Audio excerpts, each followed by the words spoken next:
ભાવનગર જિલ્લાના મહુવા માર્કેટિંગ યાર્ડમાં ઘઉં ટુકડાના 1817 કટાનું વેચાણ કરવામાં આવ્યું। 666 રૂપિયા સુધી ભાવ રહ્યા। ભાવનગર જિલ્લાના મહુવા માર્કેટિંગ યાર્ડ ખાતે ઘઉંની આવક શરૂ થઈ ગઈ છે। આજે યાર્ડમાં 1817 કટા ઘઉં ટુકડાનું વેચાણ કરવામાં આવ્યું હતું, જેના એક મણના ભાવ 461 રૂપિયાથી લઈને 666 રૂપિયા સુધી રહ્યા હતા।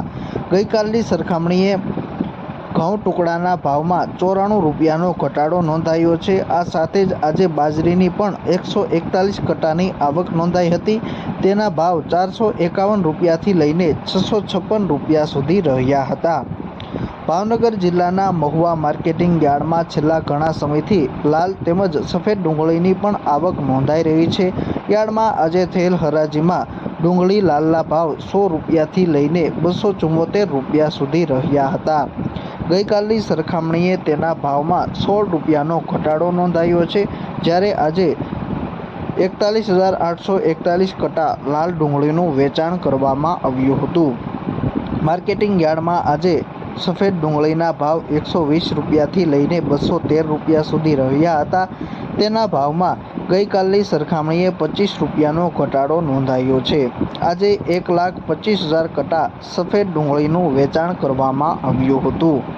આ સાથે જ આજે સફેદ તલના ભાવ 1,100 રૂપિયાથી લઈને 1,826 રૂપિયા સુધી રહ્યા હતા।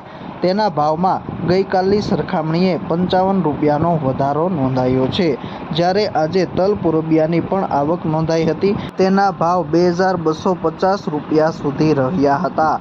આજે 22 કટા તલનું વેચાણ કરવામાં આવ્યું હતું।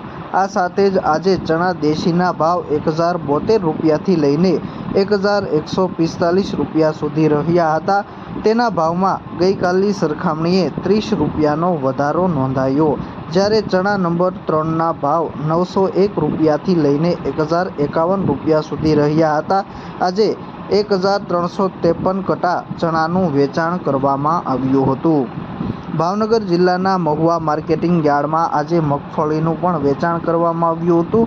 1,331 ગુણી મગફળીનું વેચાણ કરવામાં આવ્યું હતું, જેમાં મગફળી 32ના પ્રતિમણે ભાવ 980 રૂપિયાથી લઈને 1,050 રૂપિયા સુધી રહ્યા હતા, જ્યારે આજે મગફળી G20ના ભાવ 980 રૂપિયાથી લઈને 1,055 રૂપિયા સુધી રહ્યા હતા।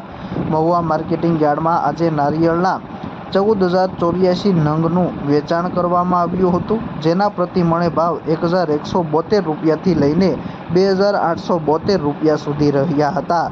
તેના ભાવમાં ગઈકાલની સરખામણીએ પ્રતિમણે 122 રૂપિયાનો આજે વધારો નોંધાયો છે।